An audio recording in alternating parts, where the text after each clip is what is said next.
a certain kind of set of operations, and it will proceed from there. What is terrifying to watch in the coverage of this is, of course, that when these buildings collapse, there probably are emergency people right underneath those buildings, and so I imagine that large numbers of casualties will have been amongst the emergency services themselves, who were fighting the fires, who were probably trying to get in there to get wounded people out, and so it could have devastated that whole sector.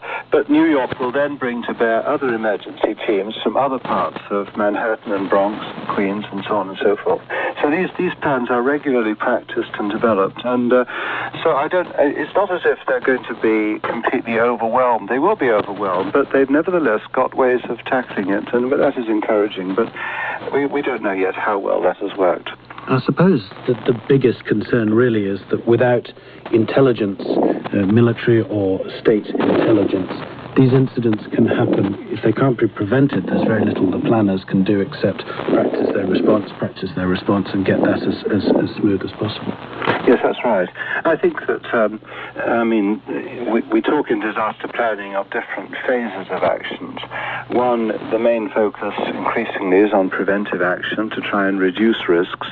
But of course, you have to be pragmatic and you have to plan for whatever eventualities are sensible to plan for. Whether you devote huge resources to planning for something which happens as rarely as this, I don't know. Those are difficult decisions. Trying to decide on how far to develop plans, which of course are very costly to develop and very costly to practice and train and so on and so forth, and they might require very specialized equipment. How far to devote massive injection of money for that is difficult to know. I imagine there'll be a big reaction, and I imagine that emergency management will change globally as a result of this event, and that will be and that probably will be much sooner than later. And I was speaking a little earlier there with Professor Ian Davis, specialist in disaster management training at the Cranfield Disaster Management Centre here in Britain. It's now coming up to 6:30 in the evening on the US East Coast. And of course, the rescue efforts there around the World Trade Center and around the Pentagon building in Washington are only just beginning. You're listening to a BBC News special here on the BBC World Service with Fergus Nichol and Julian Marshall.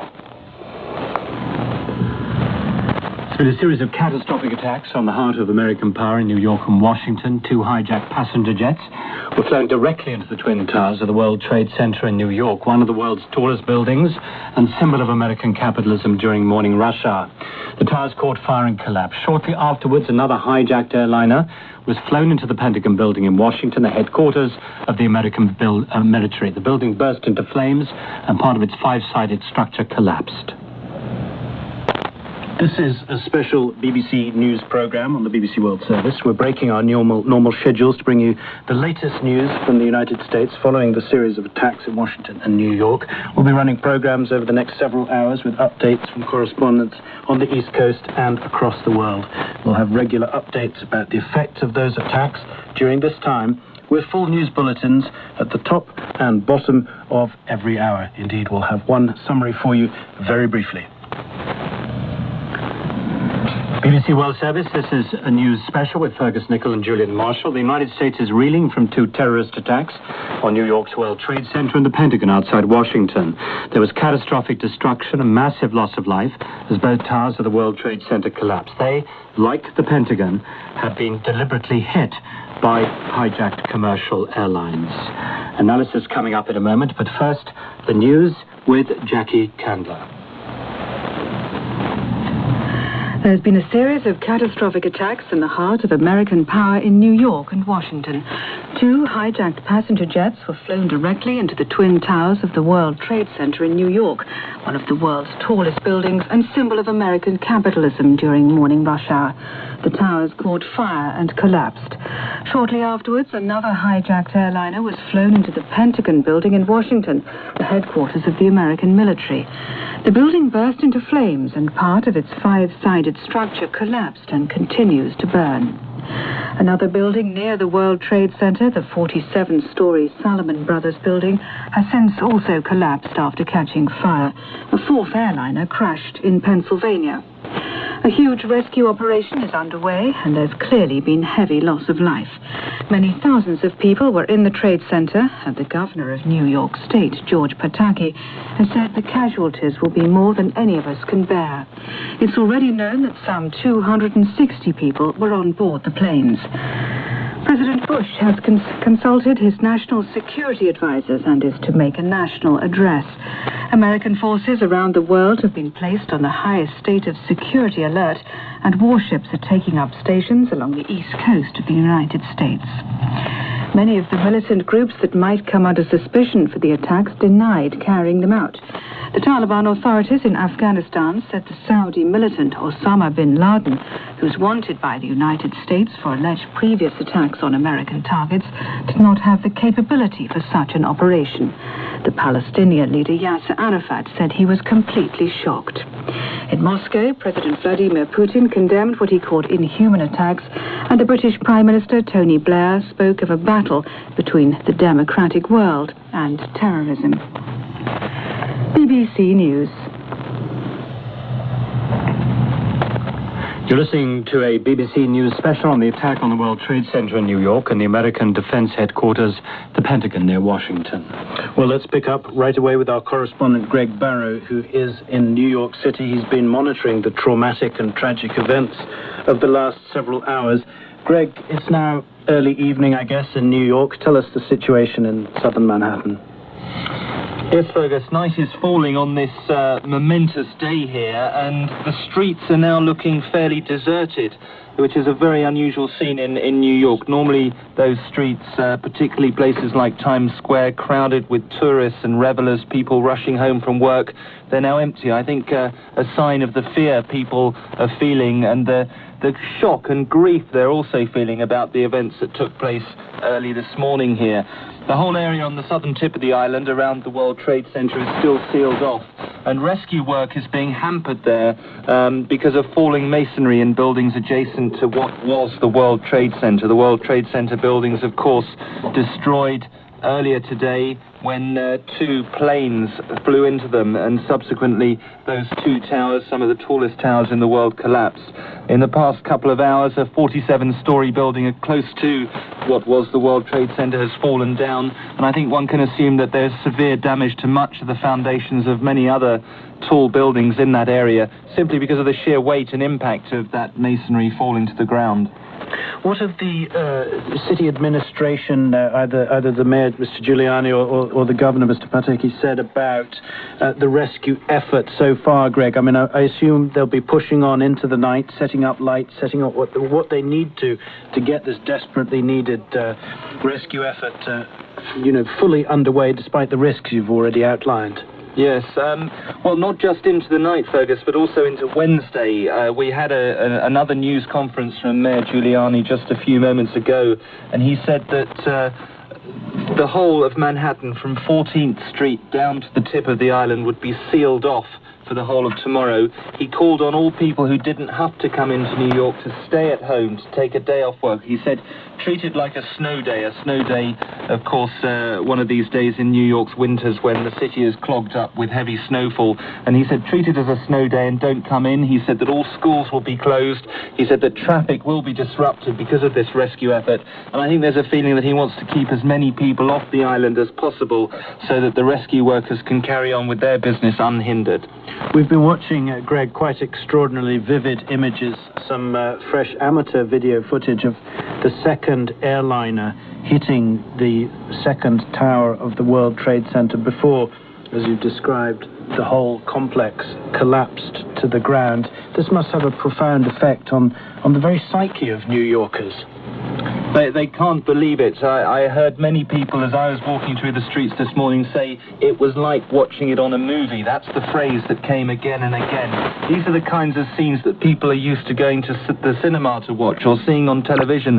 But knowing that it's a horrible thing to watch, but thinking, well, it's not real, it's just special effects or it's some science fiction disaster. But to see two passenger planes crash into a landmark of New York City this morning and within an hour, that signature of the Manhattan skyline collapsing to the ground is something that none of them could have ever expected. And to realize that it wasn't a movie, then it was real life, is something that's going to take a long time for them to come to terms with. Greg, many thanks. Greg Barrow, our correspondent in New York, and of course you can follow all the latest on the rescue efforts in New York and in Washington here on the BBC World Service. Well, within the past half hour, we've been getting reports that multiple explosions have rocked the capital of Afghanistan, Kabul. A big fire has apparently broken out, and flames are lighting up the night sky. Let's cross over now to Kabul and Jonathan Harley of ABC. Jonathan, what can you tell us? We've seen several dramatic explosions on the horizon from the vantage point over the top of the city where I'm speaking to you from now. It seems to have been the result of artillery fire shelling from the air, but it's not clear what the source of the attacks are. Because certainly the word out of Washington is that these are not United States strikes in response to the attacks in Washington and New York. Well, of course, there's a civil war which has been running for decades, or nearly a decade, here in Afghanistan, and opposition forces are only 50 kilometres or so to the north of here. In particular, what has developed this week of domestic importance is the suicide bomb attack on the key opposition leader Ahmed Shah Massoud, and his health is still, whether he's alive or not, is still open to some question. It is possible that these attacks are connected to that attack, that suicide bomb attack on him on Sunday, though of course it would be a remarkable coincidence. So it is quite unusual, is it, that the anti-Taliban forces should go on the offensive against Kabul, if indeed that is the case? Well, there hasn't been shelling on Kabul for a couple of years or so. So that, yes, certainly it would be a remarkable coincidence in that sense. It appears that one of the Taliban's ammunition dumps has been hit, and that's been the cause of these regular explosions into the night sky. It's about 3 o'clock in the morning now here, local time. Jonathan Harley of ABC, many thanks for joining us from the Afghan capital, Kabul. Well, let's get more reaction from the United States now. Joining us on the line from Washington is Ivan Eland, Director of Defense Studies at the Cato Institute, a think tank there in Washington, D.C., which promotes public policy based on individual liberty and limited government. Mr. Eland, what's your reaction to these extraordinary and catastrophic events? Well, I think my reaction is much like all Americans, horror at these despicable and diabolical acts, and really sympathy for the victims and their families at this time.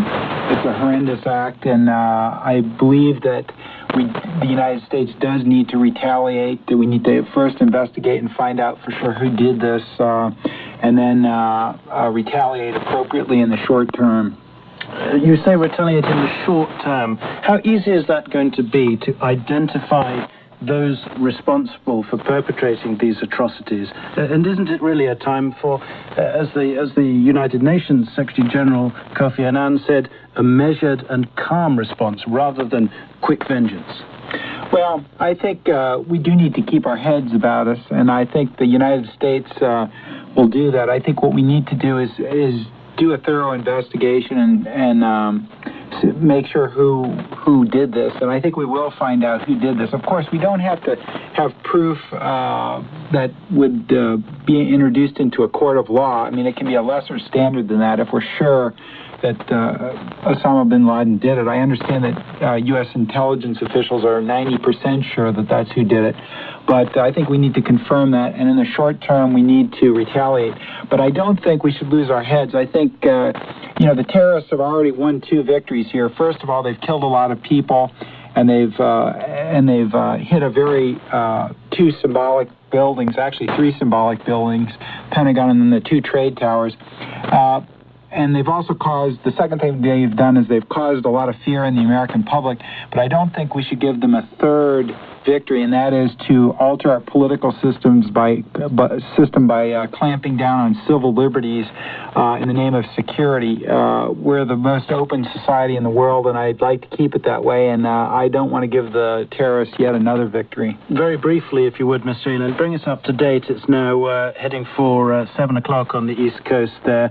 What's the situation in Washington? Briefly, if you would, sir. Well, I just walked over to the BBC studio here, and there's not many people on the streets, and there's armored vehicles around some of the fire stations and streets blocked off. I think they're keeping the fire vehicles out in the streets so that no one could hit the fire station, and they're ready to go in case there's other emergencies. There's a lot of police presence. I understand they've blocked off some of the bridges with police checkpoints, and there's virtually nobody downtown during evening rush hour, which is just getting over with. Okay, thank you very much for those comments. That was Ivan Eland, Director of Defense Studies at the Cato Institute in Washington, D.C. You're listening to a BBC News special. There's been a series of coordinated attacks in the United States. Both New York and Washington have been hit, causing devastation and great loss of life. 2 airlines were deliberately crashed into the Twin Towers of the World Trade Center in New York, and both buildings collapsed. A third plane was then flown into the Pentagon Defense Headquarters in Washington. President Bush said those responsible would be hunted down and punished. Earlier, I was joined in the studio by Ali Muhsin Hamid, the Arab League's ambassador to London. I asked him what the position of the Arab League was. Were they with those Palestinians who were celebrating? Were they with Hamas, who said they didn't support the attacks but felt they were a result of America's oppression? Or were they with the Palestinian leader Yasser Arafat in expressing their great sorrow? We are with Yasser Arafat and with the Arab mainstream who condemns and denounces this tragic accident and condemned. I mean, we are not supporting terrorism at all. It is wrong to point any finger to the Arabs that they are happy about what happened. If there is a minority, a very small minority, there is no linkage between, the majority of the Arabs and who are suffering from terrorism, in fact. So the Arab League unreservedly condemns these attacks? Yeah, definitely. Yeah. The Arab League condemns this attack strongly.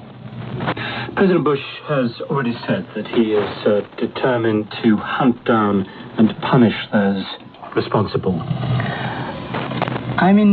President Bush, we should appreciate the situation in which he is facing, but she should not be the judge to punish others. There is legal process and measures to hunt these people down through the legal process, not by military force or any other means. But you don't feel that the scale of these attacks, the loss of life that is likely to have been incurred, which will obviously only become clear over the next few days, doesn't justify a punitive response by the United States? Well, the Americans has had a negative experience before. They attacked Libya in 1986. There was no evidence after that Libya was involved in the Bill discotheque in Germany. So I think the Americans should be cautious about their reaction, and because the implications of that will not be conducive.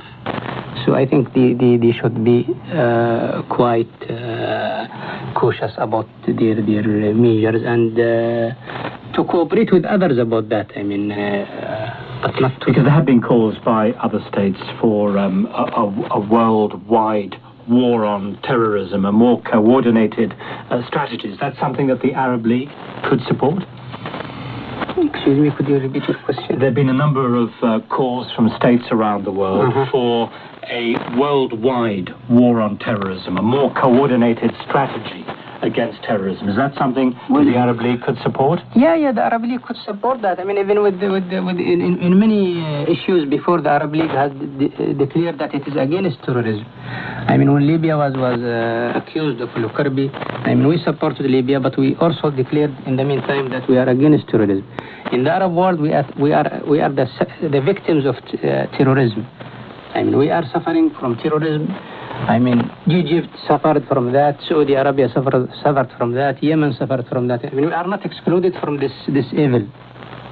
That was Ali Musanhamid, the Arab League's ambassador to London. Let's go over live now to Washington. We're getting remarks from the Pentagon itself, which was hit. I believe we're listening now to General Shelton. Throughout our nation who lost loved ones. I think this is indeed a reminder of the tragedy and the tragic dangers that we face day in and day out, both here at home as well as abroad. I will tell you up front, I have no intentions of discussing today what comes next, but make no mistake about it, your armed forces are ready.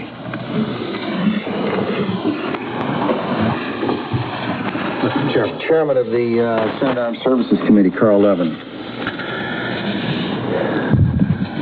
Our intense focus on recovery and helping the injured and the families of those who were killed is matched only by our determination to prevent more attacks and matched only by our unity to track down, root out, and relentlessly pursue terrorists, states that support them, and harbor them. They are the common enemy of the civilized world. Our institutions are strong, and our unity is palpable. Senator John Warner. Thank you. As a past chairman preceding Carl Levin, I can assure you that the Congress stands behind our president, and the president speaks with one voice for this entire nation. This is indeed the most tragic hour in America's history. And yet I think it can be its finest hour. As our president and those with him, most notably our Secretary of Defense, our chairman, and the men and women of the armed forces all over this world stand ready not only to defend this nation and our allies against further attack, but to take such actions as are directed in the future in retaliation for this terrorist act. A series of terrorist acts unprecedented in world history. We call upon the entire world to step up and help, because terrorism is a common enemy to all, and we're in this together. The United States has borne the brunt, but who can be next? Step forward and let us hold accountable and punish those that have perpetrated this attack. Again, I commend the Secretary, the Chairman, and how proud we are. We spoke with our President here moments ago. He's got a firm grip on this situation, and the Secretary and the General have a firm grip on our armed forces and in communication of the world over. Thank you very much. We're hearing there from Republican Senator John Warner. Donald Rumsfeld, Defense Secretary, now stepping back to the microphone to take some questions. Any inkling at all, in any way, that something of this nature and something of this scope might be planned? Charlie, we don't discuss intelligence matters. I see. And how would you respond if you find out who did this? Obviously, the President of the United States has spoken on that subject, and those are issues that he will address in good time. Yes. Secretary, we are getting reports from CNN and others that there were bombs exploding in Kabul, Afghanistan. Are we at the moment striking back, and if so, is the target Osama bin Laden and his organization? I've seen those reports. They, in no way is the United States government connected to those explosions. What about Osama bin Laden? Do you suspect him as the prime suspect in this? It's not the time for discussions like that. Secretary, you said you could not be specific about casualties. Can you give us some characterization of whether it's dozens, hundreds in the building? Well, we know there were large number, many dozens in the aircraft that flew at full power, steering directly into between, I think, the first and second floor of the, opposite the helipad. You've seen it. There cannot be any survivors. It just would be beyond comprehension. There are a number of people that they've not identified by name, but identified as being dead, and there are a number of casualties. But the FBI has secured the site, and the information takes time to come. People have been lifted out and taken away in ambulances, and the numbers will be calculated, and it will not be a few. Secretary, Could you tell us what you saw? Mr. Secretary, do you consider what happened today both in New York and here an act of war? There is no question but that the attack against the United States of America today was a vicious, well-coordinated, a massive attack against the United States of America. What words the lawyers will use to characterize it is for them. Does that mean that the U.S. is at war then? Mr. Secretary, you said that the Pentagon would be open for business tomorrow. What kind of assurances can you give the people who work here at the building that the building will be safe? A terrorist can attack at any time, at any place, using any technique. It is physically impossible to defend at every time, in every place, against every technique. It is not possible to give guarantees. The people who work in this building do so voluntarily. They're brave people, and they do their jobs well. Mr. Secretary, can you give a sense of what happened? What did you see when you left your office, ran down to the site, and apparently helped people on stretchers and then returned to the command center? I felt the shock of the airplane hitting the building, went through the building and then out into the area, and they were bringing bodies out that had been injured, most of which were alive and moving, but seriously injured. And a lot of volunteers were doing a terrific job helping to bring them out of the buildings and get them into stretchers and into ambulances and into airlifts. Secretary, can you tell us how many of the dead were soldiers and how many were civilians? Have you been able to determine? Absolutely not. Yes. Secretary, today we saw military planes both in New York and in Washington. How much more of a military presence will we see now that this incident has occurred for the next week? Those kinds of decisions are made day to day. It is correct that we had aircraft flying protective missions at various places in the United States today, and they will do that as appropriate. Mr. Secretary, what do you say to the American people who may have questions on how something so coordinated has been... We're listening to the U.S. Defense Secretary Donald Rumsfeld taking questions at the Pentagon. ...that our intelligence and our security are what they should be. I say to them that the President of the United States will be making some remarks to them this evening that will address those subjects. Mr. Secretary, you've declared, the Pentagon has declared threat on Delta forces around the world. Could you tell me why? Have you received any threats, or has anyone claimed credit for this? We have, in fact, declared Force Protection Condition Delta and a condition of high alert, indeed the highest alert. We did so almost immediately upon the attacks, and it is still in force. Secretary, were there threats issued against other U.S. facilities elsewhere in the world today? I don't know that there's a day that's gone by since I've been in this job that there haven't been threats somewhere in the world to some facility somewhere. It's one of the complexities of the intelligence business that you have to sort through those kinds of things. But we don't get into the specifics. Yes. You raise your hand? Yes. Mr. Secretary, there were rumors earlier in the day that the plane which crashed in Pennsylvania had been brought down by the United States, either shot down or brought down in some other manner. We have absolutely no information that any U.S. aircraft shot down any other aircraft today. I wonder if we could just ask Senator Levin one thing. You bet. That's all right.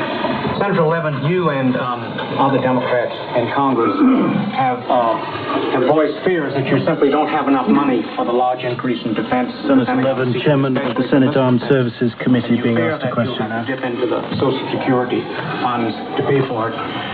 Does this kind of thing convince remind you that an emergency exists in this country to increase defense spending, to chip into Social Security if necessary, to pay for defense spending, increase defense spending. And one thing where the committee was unanimous on, among many, many other things, was that we authorized the full request of the president, including the $18 billion.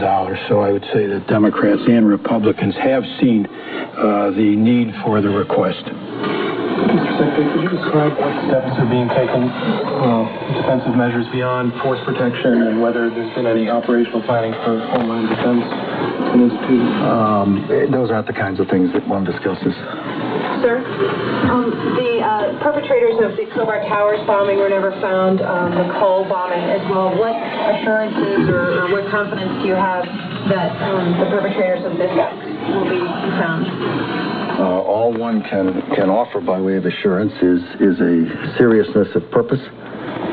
We're still taking bodies out of this building, so I would say that that's a little premature. Mr. Secretary, yes. You've talked about, and others at the podium have talked about being ready, the military is ready, as General Shelton said. And we understand the Navy has dispatched 2 carriers, this is guided missile cruisers and destroyers, and a couple of Marine Corps helicopter amphibious ships such as the Baton, if not the Baton, here into New York.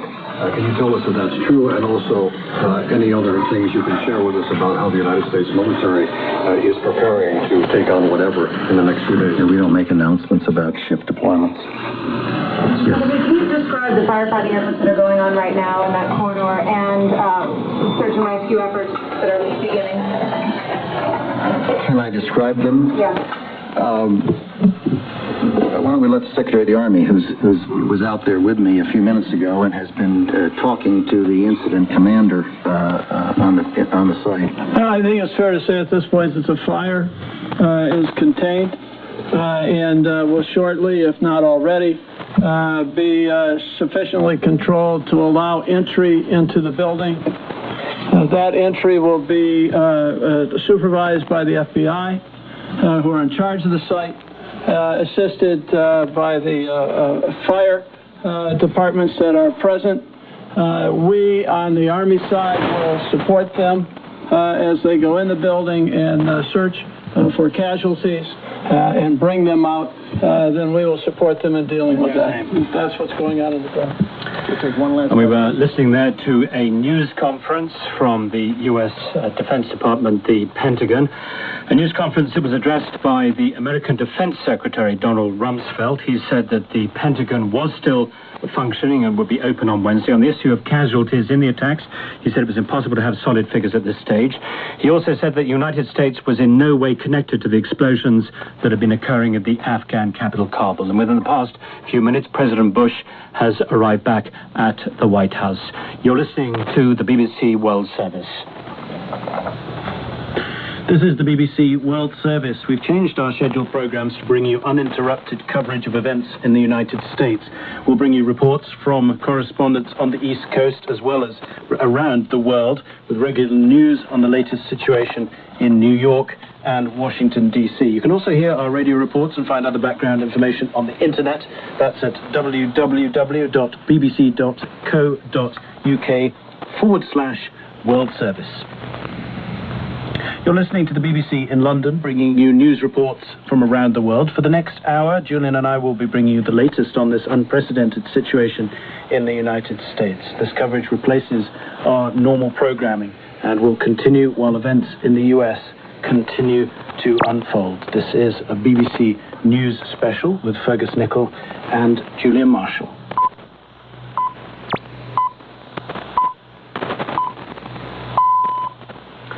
BBC World Service at 23 hours GMT. This is a BBC News special with Julian Marshall and Fergus Nichol. In an unprecedented assault on key symbols of American financial and military power, 3 hijacked planes have been deliberately crashed into New York's World Trade Center and the Pentagon in Washington. There's been tremendous loss of life after the Twin Towers of the center caught fire and later collapsed. We heard a big bang, and then we saw smoke coming out, and everybody started running out, and we saw the plane on the other side of the building, and there was smoke everywhere, and people were jumping out the windows. Over there, they're jumping out the windows, I guess, because they're trying to see themselves. I don't know. have been expressions of condemnation from around the world, and President Bush has said those responsible will be hunted down and punished. Freedom itself was attacked this morning by a faceless coward, and freedom will be defended. Live reports and analysis of those horrific events coming up, but first we have a bulletin of world news. BBC News with Doug Jimmerson. There have been a series of catastrophic attacks on the heart of American power in New York and Washington. During the morning rush hour, 2 hijacked passenger jets were flown directly into the 2 towers of the World Trade Center in New York, one of the world's tallest buildings and symbol of American capitalism. Shortly afterwards, another hijacked airliner was flown into the Pentagon building in Washington, the headquarters of the American military. In New York, both towers of the World Trade Center collapsed, one after another, within 2 hours of the impact. The BBC's industrial correspondent Stephen Evans, who was in the towers when it was hit, was giving an interview when the second tower collapsed. People were just standing around, talking to each other, nodding their heads. Oh my God. We gotta go. Right, well, we're sorry. It's going down. Don't worry, it's going down. Okay, through here. One of the buildings next to the devastated twin towers of the World Trade Center, the 47-story Salomon Brothers skyscraper, has now collapsed after catching fire. Earlier, the mayor of New York, Rudolph Giuliani, had ordered an evacuation of Lower Manhattan, where the building stood.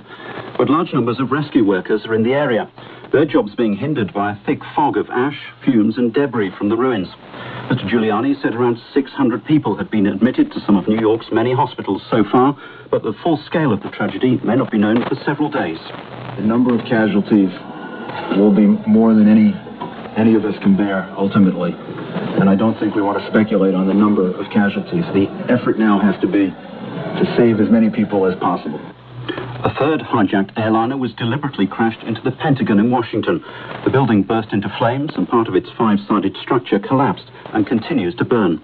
Johnny Diamond described what happened there. Washington has gone from gridlock to desertion. Streets leading down to the administrative center of the city are blocked off by police. Restaurants, office buildings and post offices are shut, and the few people who are on the streets are milling around discussing the events in the nation's capital and in New York. Here on the roof of one of the federal government buildings, I can see smoke still billowing from the Pentagon. The area in front of the White House, normally thick with tourists, is completely empty, except for the vehicles of the police and security forces.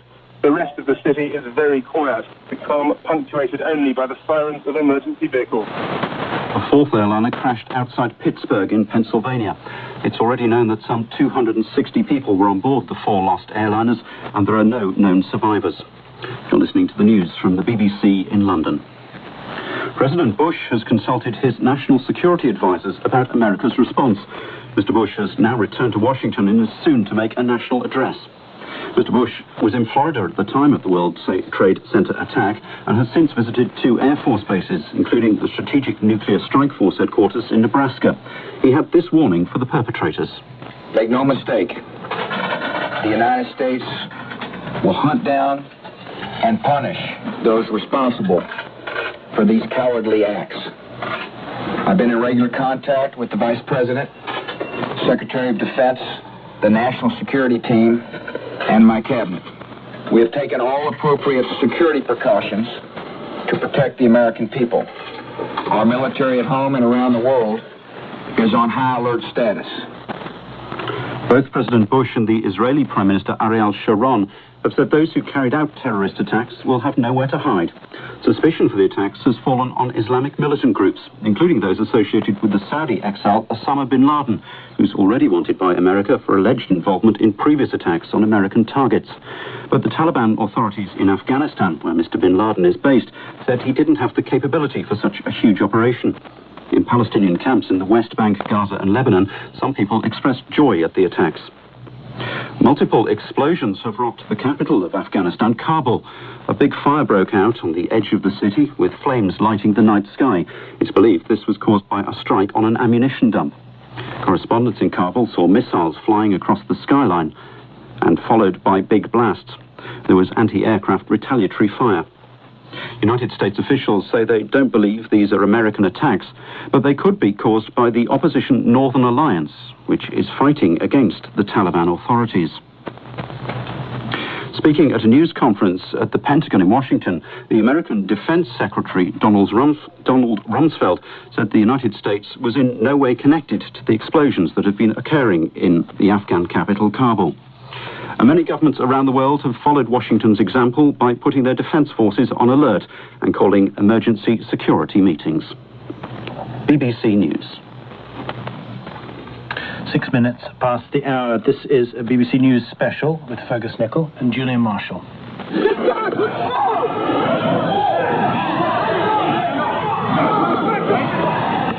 Panic on the streets of New York shortly after the start of the working day on Tuesday in what was to be the beginning of an horrific sequence of destruction. First one and then a second hijacked airliner were deliberately crashed into the twin towers of the World Trade Center, causing them to catch fire and later collapse. The second plane hitting the World Trade Center as people reacted to the first impact. Soon after, the U.S. Defense Department, the Pentagon near Washington, was also hit by a hijacked plane, while a fourth plane crashed near Pittsburgh.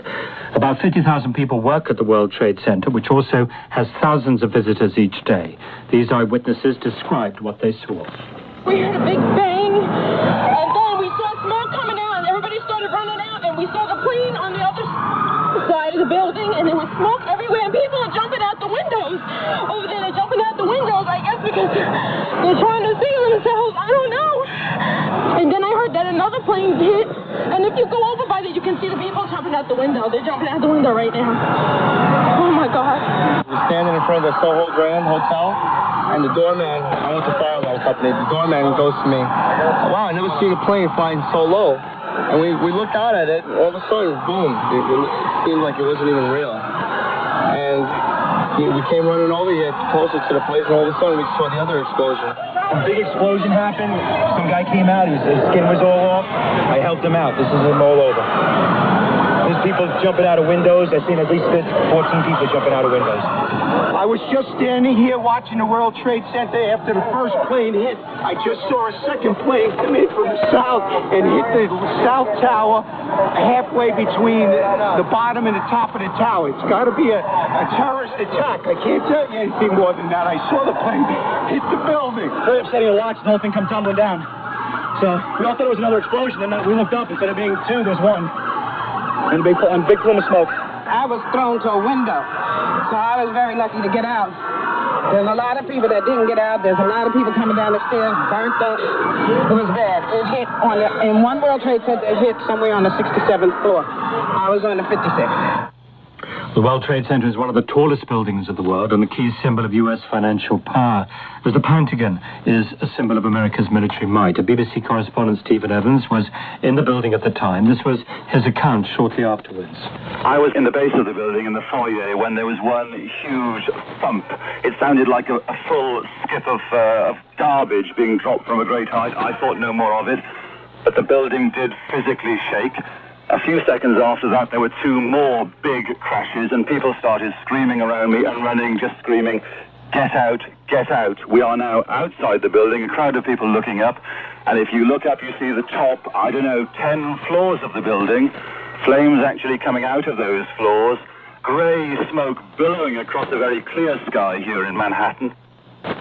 Steve Evans of the BBC in the heart of the developments in New York City. Within the past few minutes in Washington, there's been an extensive briefing at the Pentagon, which, as we've been hearing, was also hit by a hijacked airliner earlier in the day.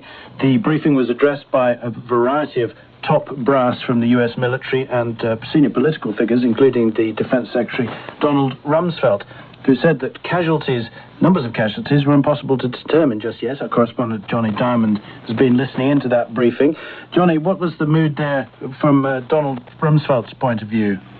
This was very much, I think, a briefing to suggest that business was going to continue, if not as usual, then the U.S. government, and in particular the Department of Defense, was still functioning. He said, the Pentagon is still functioning, we will be in business tomorrow. There was also, I think, in the lineup of people at this press conference, a message being sent. We had Donald Rumsfeld, we had General Shelby, very senior general. We had the current head of the Senate Armed Services Committee, obviously a Democrat, and the past head of the Armed Services Committee, a Republican. This was a message saying that America and American politicians and its generals are lining up behind President Bush, who will speak to the nation in a couple of hours' time. President Bush has just this moment flown in. I watched this fleet of 5 helicopters land around the White House grounds. Not normally 5 helicopters, normally just the 1 or the 2 helicopters, but clearly extra security precautions tonight here in Washington as President Bush prepares for the most important speech of his life.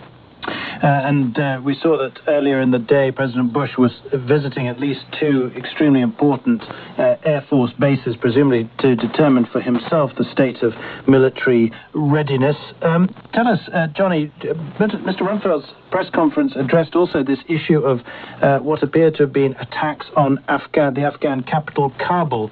What was his position on those reported missile strikes? He batted those away completely. He said in no way is the U.S. government connected to these missile strikes. He was asked also directly whether or not he believed that Osama bin Laden, who has been named as responsible for previous terrorist attacks on the United States, was responsible for these current attacks. He said now is not the time to be specific. He was asked if there was any inkling of the attacks might happen. We don't discuss intelligence, came a very terse reply. And he said, would there be a military response? He was asked, and he said that is for the president to say. So whilst it was very much a press conference to display the unity of the Defense Department and behind the country's administration, it wasn't one which gave an enormous amount of information out, certainly not about casualty figures either, which at this stage simply aren't known either here in Washington or over in New York. Johnny Diamond, many thanks. Johnny Diamond reporting from Washington. Well, let's go now to New York and our correspondent there, Greg Barrow. Greg, 8-9 hours now since those murderous attacks on the Twin Towers of the World Trade Center. What's the situation?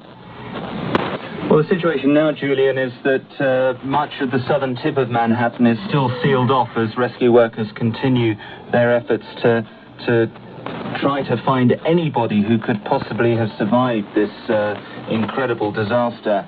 And the rest of the city is like a ghost town. I mean, it's quite extraordinary out there at the moment. Night is just falling, and on streets that are normally crowded with tourists and evening revelers going about their business, going to restaurants, going to shows, there's very few people around. And I think that is a sign of just how frightened people are, but also how shocked they are. I think the thing that everybody wanted to do after the events today was to go home to their families and be there and be quiet and reflect on what's happened.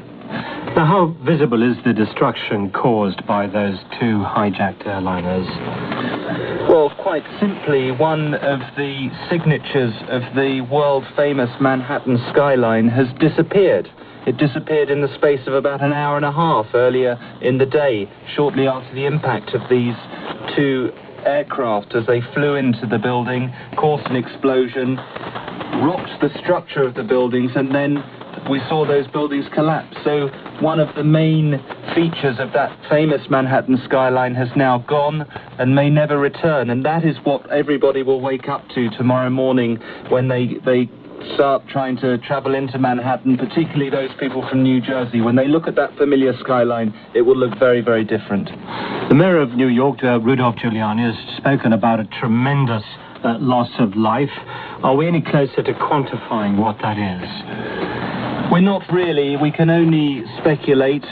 We know that at least 200 to 300 people died in the 4 aircraft that crashed today, the 2 that crashed into the World Trade Center, the 1 that landed on the Pentagon, and the other that crashed in Pennsylvania. What we also know is that when it is full to capacity, the World Trade Center, 110 stories of office buildings and brokers and stock exchange, that can accommodate 50,000 people. On top of that, you can get hundreds of tourists who are visiting the World Trade Center to see it. It's a world-renowned site, and it gives some of the most incredible views over the city. So that is the greatest potential number of people who could have been caught up in that. Now, what we saw earlier today, shortly after those 2 planes impacted, they sort of impacted into the top half of the building, so it would have been very difficult for people on those upper floors to get down. But we know that the rescue workers were trying to get people out of the lower parts of the building, and they had about an hour to get them out before the buildings collapsed. Now, how quickly they managed to accomplish that operation and how far it was down the line remains to be seen. That's what we don't know at the moment. We don't know how many people were still trapped inside that building when it collapsed. Greg, many thanks. That was our correspondent, Greg Barrow, speaking live from New York. It's 23:15 GMT. You're listening to a BBC News special on the attack on the World Trade Center in New York and the American Defense Headquarters outside Washington, the Pentagon. We're expecting a message to the nation from President Bush in the next couple of hours. Meanwhile, let's recap on the traumatic and tragic events of the last few hours. The attack on the United States began as our colleague Alex Brody was on air presenting a BBC World Service news programme. It looked at first like a terrible accident, a plane crashing into New York's tallest skyscraper. Then cameras trained on the smoking tower picked up another plane, banking and lining up to crash into the second 110-story tower. Two planes, a tower each, within minutes of each other. The BBC's correspondent Steve Evans was in the World Trade Center. I was in the base of the building, in the foyer, when there was one huge thump. It sounded like a full skip of garbage being dropped from a great height. I thought no more of it, but the building did physically shake. A few seconds after that, there were two more big crashes, and people started screaming around me and running, just screaming, "Get out, get out." Witnesses could hardly believe what they were seeing. I saw the first explosion at about 8:30, which I thought was a building being demolished behind me. I was standing down on Battery Park, and you just saw sort of clouds of smoke coming up, and nobody was bothered at all. You know, we just thought it was building work going on in New York. And then suddenly you just saw flames coming out of the first tower, and then probably about 20 minutes later, this plane just flew so low across our head and smashed into the, you know, it looked like it was heading directly for the other tower, and smashed into the tower, just burst into flames. It was just something out of a horror movie. I had a perfect view, and the plane was coming in. I noticed it a second before it hit the building. It looked like it was moving slowly, and it lined itself up to hit the building directly. Big explosion happened. Some guy came out. His skin was all off. I helped him out. This is him all over. There's people jumping out of windows. I've seen at least 14 people jumping out of windows. It's horrific. I can't believe this. The financial heart of America was under attack, with the upper stories of the two towers burning. Both eventually collapsed in vast clouds of smoke and dust, collapsed into Manhattan. The political heart of the United States was also attacked. A third hijacked airliner was crashed into the Pentagon, the Defense Department in Washington. Part of it also collapsed. How did the hijackers force the pilots to crash their planes the way they wanted? Or were the hijackers themselves pilots? Who in the world could possibly put this coordinated attack together? A question clearly on the mind of the President of the United States, who was swiftly on the air. Today we've had a national tragedy. Two airplanes have crashed into the World Trade Center in an apparent terrorist attack on our country. It was bad, unbelievably bad, but it got worse. And the next time President Bush spoke, he did not need to refer to an apparent terrorist attack. Freedom itself was attacked this morning by a faceless coward, and freedom will be defended. I want to reassure the American people that the full resources of the federal government are working to assist local authorities to save lives and to help the victims of these attacks. Make no mistake,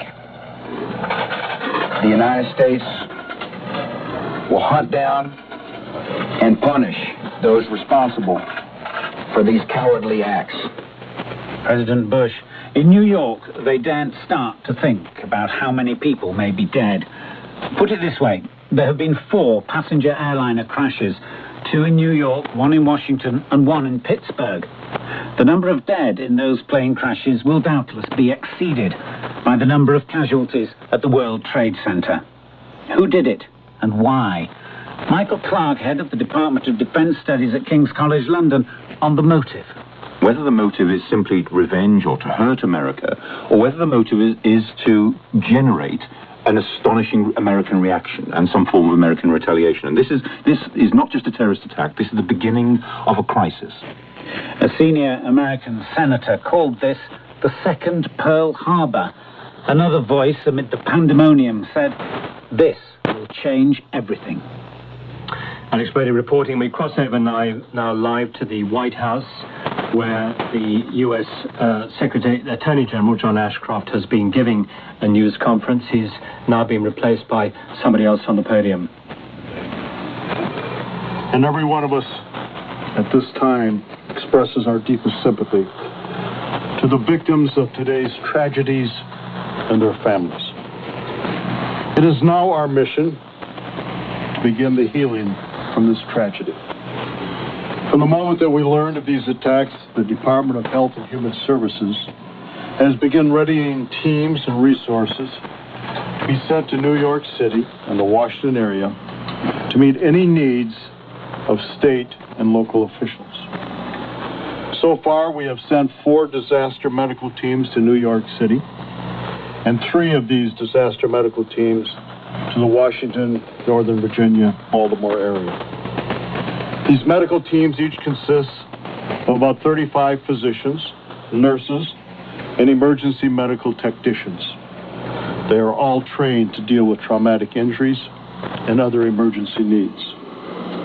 We've also sent 4 disaster mortuary operational response teams to New York and 3 to the greater Washington area. We're also in the process of shipping a great deal of emergency medical supplies to New York City with the help of the Centers for Disease Control. In short, we're making the full force of the Department of Health and Human Services, both its resources and medical expertise available to the areas that need our assistance. We've also this afternoon activated the United States Public Health Service Commission Corps, which consists of approximately 6,000 health professionals. We also are giving backup assistance to the 500-bed ship Comfort from the United States Navy. Americans all over are calling up and asking what they can do. The best thing they can do is respond to this great call by volunteering to give blood. We need Americans to continue to answer that call. No matter where you live, please do your civic duty and assist us by donating blood. As our primary job is to make sure Americans harmed by this tragedy get the help that they need. We will remain in constant contact with the governors, the mayors, public health officials, and other local officials to make sure that all their needs are being met. It is a sad day, but America and all of its citizens certainly share tonight in the grief that has been caused. And as the President and everybody in his administration have said, we, the government, will continue to operate and continue to provide the services to all Americans. Underlining that the White House is beginning to... And we were listening there to Tommy Thompson, the U.S. Secretary of Health and Human Services, speaking live from the White House on the relief effort for the victims of the attacks on the World Trade Center and the Pentagon. Well, one of the things Secretary Thompson said just there, Americans are calling up and asking what they can do. One of the places Americans call up and do a lot of talking is on talk show radio across the nation. One of the United States' leading phone-in radio stations, Talk America, has been taking calls continuously since that 9 a.m. crisis began in New York City. The president of Talk America joins us now, Mr. Paul Lyle. Welcome to the program. Thanks for speaking with us. It's a pleasure to be with you. Give us a sense, if you would, Mr. Lyle, of the mood of your contributors. Well, of course, initially the shock and the horror of watching two great monuments to American capitalism and our way of life utterly destroyed before people's very eyes, live on television. Those of us that were aware of the first crash had the opportunity to see this take place. The second plane driven straight into the World Trade Center, the heart of Manhattan's financial district. And then hearing of the attack on the Pentagon and the confusion with the reports, of course, that many more planes perhaps had been hijacked, that there were other targets in this country. Once the shock settled in, then the anger started coming out, and you could hear that in the voices of our callers. Everyone wants blood, they want revenge. But again, Americans are very cautious before we proceed. Before we can extract any revenge against anyone, we have to identify the perpetrators, and right now we just don't know who did this. Have people that you've been hearing from on your station and others been speculating from their own perspective who might be responsible for this, or are they sharing your own rather cautious stand-back approach? Let's wait and analyze. Well, callers to American Talk Radio are somewhat more direct, and they leave caution in the wind. No, they're naming Osama bin Laden, they're naming Muammar Gaddafi, they're naming Saddam Hussein, they're expressing anger at the father and former president of our current president for not completing the job during the Desert Storm action and going in and taking out Saddam Hussein, saying that gave terrorists around the world carte blanche, saying that Americans had no resolve. I don't think we'll make that mistake again. And does that mean that Joe Public out there wants to see a swift military response from the Pentagon that's itself being hit, of course? They do. They want to see a swift military response, and they want to see a sizable military response.